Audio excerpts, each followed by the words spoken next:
بسم اللہ الرحمن الرحیم۔ السلام علیکم۔ آج 21 دسمبر بروز جمعرات ہم بات کریں گے دو اہم ایشوز کے حوالے سے۔ پاکستان تحریک انصاف کے سربراہ عمران خان نے اپنے خلاف خفیہ جو ٹرائل ہے اس ٹرائل کا 14 دسمبر کا جو فیصلہ ہے جناب ابو الاسناد ذوالقرنین صاحب کا، اس کو چیلنج کر دیا ہے اسلام آباد ہائی کورٹ میں۔ سلمان اکرم راجہ صاحب نے ایک نئی درخواست دائر کی ہے جس کے اوپر آج سماعت ہونے جا رہی ہے۔ میاں گل حسن اورنگزیب صاحب اس کے اوپر سماعت کریں گے۔ پہلا جو فیصلہ ہے جو ڈویژن بینچ کا فیصلہ ہے کالعدم قرار دینے کا، 59 صفحات پر مشتمل، اس میں دو بہت اہم چیزیں ہیں۔ ایک تو جو جیل ٹرائل ہے اس کے حوالے سے بڑی سخت آبزرویشن دی گئی ہیں، اور دوسرا جج کا جو تبادلہ ہے کہ ابو الاسناد ذوالقرنین کی جگہ کوئی اور جج ہے، اس پر بھی عدالت نے عمران خان کو ایک بڑی راہ دے دی ہے کہ آپ اس طریقے سے جج بھی تبدیل کروا سکتے ہیں۔ اور ساتھ جو جیل ٹرائل ہے اور اس میں پھر بھارت کے، امریکہ کے مختلف ممالک کے کا جو قانون ہے اس کو ڈسکس کیا گیا ہے کہ اوپن جو ٹرائل ہے وہ بنیادی انسانی حقوق ہے، وہ نہ صرف پاکستان کے جو آئین ہے اس کے مطابق بلکہ اقوام متحدہ کے جو چارٹرز ہیں اس کے مطابق کسی بھی صورت میں جو خفیہ ٹرائل ہے اس کو مد نظر اس کو اپریشیٹ نہیں کیا جا سکتا۔ ہاں، چند ایک وجوہات ضرور ہیں جب خفیہ ٹرائل کیا جاتا ہے، لیکن وہ اس کی ریزننگ ہے وہ بہت مشکل ہوتا ہے اس کو ثابت کرنا۔ اب وہی ہوا کہ اس پر پھر عدالت کی جانب سے، پہلے میں آپ کو فیصلہ پڑھ کے سناتا ہوں۔ اس فیصلے کی دو پوائنٹس، 59 صفحات پر مشتمل فیصلہ ہے، ہم اس کی ڈیٹیل میں نہیں جائیں گے۔ ہم صرف پہلے یہ دیکھیں گے کہ جو اس سائفر ٹرائل کے حوالے سے کیا کہا گیا ہے، اور پھر ہم دیکھیں گے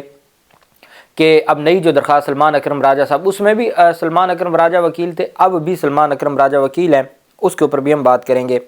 سب سے پہلے میں آپ کو بتاتا چلوں کہ جج کے حوالے سے، جو جج ابو الاسناد ذوالقرنین کے حوالے سے عدالت نے آبزرویشن دی، دو رکنی بینچ نے، انہوں نے فیصلہ میں لکھا کہ موجودہ اپیل میں اس قانونی نقطے کو نہیں دیکھ سکتے کہ جج ابو الاسناد ذوالقرنین کو ہی سائفر کیس کا ٹرائل دوبارہ کرنا چاہیے یا نہیں، کہ جب یہ ساری چیزیں آ گئیں، جب یہ جج کے خلاف اتنا مٹیریل آ گیا، اتنا مواد آ گیا، تو اس کے بعد ہم کچھ نہیں کہہ سکتے کہ یہی جج کیس کی سماعت کرے یا کوئی اور کرے، چونکہ یہ اپیل میں ایسا کوئی پوائنٹ نہیں تھا۔ لیکن ہم یہ سمجھتے ہیں کہ ہم یہ نہیں کہیں گے کہ اسی جج ہر حال میں یہی جج دوبارہ اس کیس پر سماعت کرے، کوئی اور جج بھی ہو سکتا ہے، اور اس حوالے سے سائفر کیس کا ٹرائل دوبارہ کرنا چاہیے اس کو یا نہیں۔ لیکن اگر عمران خان کو جج کی جانبداری سے متعلق خدشات ہیں تو وہ کیس ٹرانسفر کرنے کی درخواست دائر کر سکتے ہیں۔ یہ اس 59 صفحات پر مشتمل فیصلے میں جسٹس میاں گل حسن اورنگزیب نے اور جسٹس سمن رفعت امتیاز نے ایک راستہ دے دیا کہ اگر عمران خان کو خدشات ہیں جج کے حوالے سے، ہم نہیں کہتے چونکہ یہ اپیل ہے، اپیل میں ہم یہ انٹرا کورٹ اپیل ہے، عامر فاروق کے فیصلے کے خلاف اپیل ہے، ہم اس میں نہیں جاننا چاہتے کہ یہ اسی جج کو سننا چاہیے یا نہیں سننا چاہیے۔ لیکن اگر عمران خان کو خدشات ہیں تو وہ الگ سے ابو الاسناد ذوالقرنین کے جانبدار ہونے پر ان کے تبادلے، ان کے ٹرانسفر کے حوالے سے درخواست دائر کر سکتے ہیں۔ انہوں نے واضح طور پر یہ لکھا، ان کی جانب سے یہ کہا گیا انگلش میں، We are of the view that questions whether the trial should be conducted by the learned judge special court who has conducted the proceedings thus far is a question beyond the scope of present appeal، کہ یہ ایسا سوال ہے جو اس appeal کے scope سے باہر ہے۔ If the appellant harbors apprehension with respect to impartiality of the learned judge، اگر جو اپیلانٹ ہے اس کو جج کی جانبداریت کے حوالے سے کوئی شکوک و شبہات ہیں، and if he has adequate grounds for feeling so، اور اگر ان کے پاس ایسی کوئی گراؤنڈز موجود ہیں، so he could consider making an application under section 5261 CRPC، راستہ بھی دے دیا کہ آپ 526 سب سیکشن 1 CRPC کے تحت ٹرانسفر کی اپلیکیشن دے سکتے ہیں اگر آپ کے پاس ایسا کوئی مٹیریل موجود ہے کہ جس کی بنیاد پر آپ یہ سمجھتے ہیں کہ جج صاحب نے درست نہیں کیا یا جج نے اپنا جو دائرہ اختیار تھا اس سے ہٹ کے بات کی۔ اب میں آپ کو کرکس بتانے جا رہا ہوں اس 59 صفحات پر مشتمل فیصلے کا۔ جیل ٹرائل کا عدم قرار دینے کے تفصیلی فیصلے میں جو شفافیت اور اوپن ٹرائل کے لیے امریکہ، کینیڈا، بھارت سمیت دیگر ممالک کے عدالتی فیصلوں کا حوالہ دیا گیا ہے، اور فیصلے میں لکھا گیا اوپن کورٹ کا اصول جمہوری معاشرے کی پہچان اور اس کا اطلاق تمام عدالتی کارروائیوں پر ہوتا ہے، اور عوام کی عدالت تک رسائی جوڈیشل پروسیس کی انٹیگریٹی کی ضمانت دیتی ہے۔ یہ جو کچھ سائفر مقدمے میں جج ابو الاسناد نے کیا ہے وہ بیسیکلی انٹیگریٹی، جو عدالتوں کی انٹیگریٹی ہے اس کے خلاف ہے۔ عدالتوں کی آزادی اور غیر جانبداری برقرار رکھنے کے لیے اوپن کورٹس ضروری ہیں۔ نظام انصاف پر عوام کے اعتماد کے لیے اوپن کورٹس ضروری ہیں۔ صرف جیل میں ہونے کے باعث عدالتی کارروائی کو غیر قانونی قرار نہیں دیا جا سکتا۔ جیل ٹرائل میں بھی پبلک کو کورٹ روم میں رسائی ملنا ضروری ہے۔ قانونی تقاضے پورے کرنے کے بعد جیل ٹرائل سے ملزم کے حقوق متاثر نہیں ہوتے۔ اگر جیل میں ٹرائل ہو رہا ہے اور وہاں پبلک کو رسائی ہے، میڈیا کو رسائی ہے، اوپن ٹرائل ہے، پھر کوئی ایشو نہیں ہے۔ اور آگے عدالت نے کہا کہ جیل ٹرائل سے ملزم کے حقوق متاثر نہیں ہوتے۔ جیل ٹرائل کا فیصلہ ملزم اور پروسیکیوشن دونوں کے لیے مساوی ہونا چاہیے۔ یہ نہیں آپ ون سائیڈڈ کر دیں، یہ دونوں کے لیے مساوی ہونا چاہیے۔ فریقین کو سنے بغیر ملزم کو معمول کی عدالت میں اوپن ٹرائل کے حق سے محروم نہیں کیا جا سکتا۔ یہ تسلیم شدہ حقیقت ہے کہ بانی چیئرمین پی ٹی آئی کے اعتراضات کو نہیں سنا گیا۔ ملزم گواہوں اور خود اپنی سیکیورٹی کے لیے مجسٹریٹ ان کیمرہ ٹرائل کا آرڈر بھی کر سکتا ہے۔ حیران کن ہے کہ 13 اکتوبر کی جیل ٹرائل کی منظوری کے باوجود جج نے دوبارہ منظوری کا پروسیس کیوں شروع کیا؟ جب 13 اکتوبر کو پہلے ایک منظوری ہو چکی تھی تو جج نے پھر کیوں دوبارہ پروسیس شروع کیا؟ 8 نومبر کا خط اس بات کی نشاندہی کرتا ہے کہ جج نے محسوس کیا کہ جیل کارروائی قانون کے مطابق نہیں ہے۔ جج کو احساس ہوا کہ لاہور ہائی کورٹ رولز کے تحت جیل ٹرائل کی وفاقی حکومت سے منظوری نہیں لی گئی۔ جج نے پہلے 3 خطوط سیکرٹری قانون کو لکھے جبکہ 8 نومبر کا خط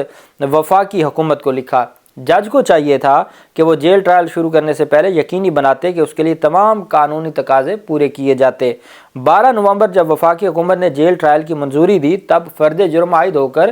3 گواہان کے بیانات قلم بند ہو چکے تھے۔ قانونی تقاضے پورے نہ ہونے کے باعث جیل ٹرائل قلعدم قرار دیا جاتا ہے۔ قانونی تقاضے پورے نہ ہونے کی وجہ سے سائفر کیس جیل ٹرائل قلعدم قرار دیا جاتا ہے۔ آفیشل سیکرٹ ایکٹ کے جج کی تعیناتی قانونی ہے جو چیف جسٹس کی مشاورت سے ہوئی ہے۔ یہ سوال کہ اب ٹرائل اسی جج کو کرنا چاہیے کہ جس نے پہلے ٹرائل کیا ہے، یہ اپیل کے سکوپ سے باہر ہے۔ اگر عمران خان سمجھتے ہیں کہ ان کو کوئی خدشہ ہے تو وہ مضبوط گراؤنڈ ہو تو وہ درخواست دائر کر سکتے ہیں۔ بڑا واضح طور پر انہوں نے کہا کہ اگر آپ کے پاس انہوں نے بیسیکلی راستہ دیا کہ یہ اپیل تھی، ہم یہاں نہیں چھیڑ سکتے تھے، لیکن جو کچھ جج نے کیا، جس طریقے سے بغیر اپروول کے انہوں نے وہاں کارروائی شروع کر دی اور جس طریقے سے دھڑا دھڑ فیصلے جاری کیے، تو ایسے میں اگر آپ سمجھتے ہیں کہ جج جانبدار ہے، غیر جانبدار نہیں ہے، تو آپ کے پاس 526(1) کی CRPC کے تحت ضابطہ فوجداری کے سیکشن 526(1) کے تحت آپ ٹرانسفر اپلیکیشن فائل کر سکتے ہیں اور آپ اس میں یہ ساری جو تفصیلات ہیں وہ دے سکتے ہیں۔ دوسری جانب اسی سائفر ٹرائل سے متعلق ایک تو عمران خان نے 4 دسمبر کا فیصلہ چیلنج کیا جس میں نقول کو تقسیم کیا گیا، چلان کی نقول تقسیم کی گئیں، کاپیز، نقول اردو میں کہتے ہیں، کاپیز تقسیم کی گئیں۔ پھر اس کے بعد 12 دسمبر کو جو فرد جرم عائد ہوئی اس کو الگ سے چیلنج کیا، اس کے اوپر بھی آج سماعت ہونی ہے، اور یہ وہ کیس ہے جس میں کل اعتراضات دور کیے تھے عدالت نے، اعتراضات دور کرنے کے بعد دوبارہ کیس سماعت کے لیے مقرر کرنے کا کہا تھا۔ لیکن اہم یہ ہے کہ 14 دسمبر کو جو خفیہ ٹرائل کا حکم دیا تھا، جو خفیہ ٹرائل جس میں میڈیا کو بھی اور سوشل میڈیا کو اور تمام کوریج پر پابندی لگا دی تھی، جس کی وجہ سے میں آپ کو نہیں بتا سکتا کہ جیل میں کیا کارروائی ہو رہی ہے، کتنے گواہ ہو چکے ہیں اور کیا وہاں پہ پروسیڈنگ چل رہی ہے اور کیا گواہوں نے کیا کہا اور جرا میں کیا سوالات پوچھے گئے، یہ ساری چیزیں ہمارے اوپر پابندی ہے اور باقاعدہ طور پر کہا گیا ہے کہ آفیشیل سیکرٹ ایکٹ کی کارروائی ہوگی اگر کسی نے اس کارروائی کو بیان کیا۔ اب وہ یہ 14 دسمبر کا فیصلہ ہے جج ابوالاسناد ذوالقرنین کا، جس کو دوبارہ سلمان اکرم راجہ صاحب نے چیلنج کرنے جا رہے ہیں، چیلنج کر دیا ہے اسلام آباد ہائی کورٹ میں۔ یہ کرمنل ریویژن پٹیشن ہے۔ 14 دسمبر کا جو فیصلہ ہے بیسیکلی وہ درخواست تھی FIA کی، اور FIA کی درخواست پر وہ فیصلہ آیا۔ اب یہ ریٹ نہیں ہے، ریٹ میں بہت کم سکوپ ہوتا ہے، یہ کرمنل ریویژن ہے، یہ نگرانی ہے، یہ کرمنل ریویژن ہے اس 14 دسمبر کے فیصلے کے خلاف، جو بہت ہی اہم چیز ہے کہ جس میں اگر قانونی چیزوں کو، اور چونکہ سیم ڈے اپلیکیشن آئی اور سیم ڈے ڈیسائیڈ کر دی، یہ سب سے بڑی گراؤنڈ ہوتی ہے کہ جج نے جو ایک ریزنیبل ٹائم ہے وہ دیا ہی نہیں ہے۔ 14 دسمبر کو درخواست آتی ہے، 14 دسمبر کو فیصلہ کر کے وہ مارتے ہیں کہ جی کوئی کارروائی نہیں دکھائے گا، سوشل میڈیا اور جو میڈیا ہے اور ساری جو ہے وہ کارروائی کو روک دیا۔ اس پر اب 14 دسمبر کا وہ جو دونوں درخواستیں ہیں، 4 دسمبر کے فیصلے کے خلاف جس پر 28 دسمبر کا نوٹس ہوا ہے، اسلام آباد ہائی کورٹ کے میاں گل حسن اورنگزیب نے کیا ہے، اور ایک جو درخواست ہے عمران خان کی 12 دسمبر کی فرد جرم کی کارروائی کے خلاف، وہ دونوں درخواستیں سلمان صفدر صاحب کی جانب سے ہیں، اور ان کے ساتھ جو ٹرائل کے وکیل ہیں ان کی جانب سے۔ لیکن یہ جو درخواست ہے سائفر کیس جیل ٹرائل کے خلاف، جو خفیہ ٹرائل ہے، جو 14 دسمبر کا فیصلہ یہ سلمان اکرم راجہ نے، پہلے بھی سلمان اکرم راجہ تھے، اب بھی سلمان اکرم راجہ اس میں وکیل ہیں، اور اس میں جو عمران احمد خان نیازی کو فریق بنایا گیا ہے اور رسپونڈنٹ کے طور پر سرکار ہے اسٹیٹ، اور پرفارمر رسپونڈنٹ کے طور پر شاہ محمود قریشی کو بھی فریق بنایا گیا ہے۔ وہ اس وجہ سے کہ وہ آ کے بیان دے دیں گے جی ہاں جی مجھے بھی اسی طرح کا ریلیف چاہیے، تو بجائے اس کے کہ الگ اپلیکیشن ہو اور الگ معاملہ ہو، تو اسی میں ہی اس کو کور کر دیا ہے۔ That through the instant petition, the petitioner challenged the legality of the order dated 14/12/2023 herein after the impugned order، جو اس کرمنل ریویژن میں impugned order ہے 14/12 کا، اس کو چیلنج کیا، passed by the judge special court official secret۔ The impugned order has been filed in an application moved in terms of section 14 of the official secret act 1923 کہ prosecution کی جانب سے section 14 official secret act 1923 کے تحت ایک درخواست دائر کی گئی تھی، اس پر یہ فیصلہ جاری کیا گیا ہے اور اس پر یہ کارروائی شروع کی گئی ہے۔ That an open trial to which the public at large including the media have access is essential for justice to be done and for the justice to be done, seen to be done۔ The impugned order violates Article 19 and Article 19A as well as Article 10A of the Constitution and denies to the people of Pakistan as well as the petitioner fundamental rights guaranteed by the Constitution کہ جو آئین پاکستان نے guarantee دی ہے نہ صرف درخواست گزار کی بلکہ عوام پاکستان کی انفارمیشن کی، اور جو فریڈم آف سپیچ ہے اور جو عمران خان کے حقوق ہیں ان کو سلب کیا جا رہا ہے۔ اس وجہ سے یہ جو اوپن ٹرائل کا فیصلہ ہے وہ کیا جائے، اور اوپن ٹرائل صرف انصاف نہیں ہوتا ہوا نظر ہے۔ In view of the foregoing, it is respectfully prayed that the impugned order dated 14/12/2023 may kindly be declared to be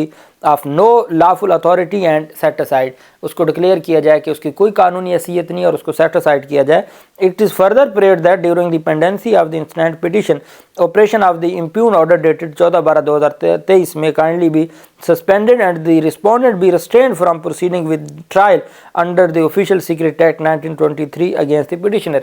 کہ جب تک یہ درخواست آپ کے پاس پینڈنگ ہے، ایک تو میں اسٹے آرڈر جاری کیا جائے اور دوسرا آپ ان کو روکیں کہ کسی بھی صورت میں اس ٹرائل کو آگے نہ بڑھایا جائے۔ یہ سلمان اکرم راجہ صاحب کی جانب سے درخواست دائر کی گئی ہے۔ اب دیکھنا یہ ہے کہ ان تمام درخواستوں پر آج میاں گل حسن اورنگزیب صاحب، چونکہ ان کا اپنا فیصلہ ہے اور انہی کے فیصلے کی خلاف ورزی کی گئی ہے، تو اس پر میاں گل حسن اورنگزیب صاحب اسٹے آرڈر جاری کرتے ہیں۔ اسٹے آرڈر ہوتا ہے تو پھر کارروائی زیرو ہو جائے گی، اور کم از کم یہ سردیوں کی چھٹیاں گزر جائیں اور یہ جو معاملات ہیں یہ کسی طریقے سے آگے نکل جائیں۔ تو آج کا دن بہت اہم ہے، جو بھی تفصیلات ہوں گی آپ کے ساتھ شیئر کرتے رہیں گے۔ اللہ پاک پاکستان کا حامی و ناصر ہو۔ بہت شکریہ۔ اللہ حافظ۔ پاکستان زندہ باد۔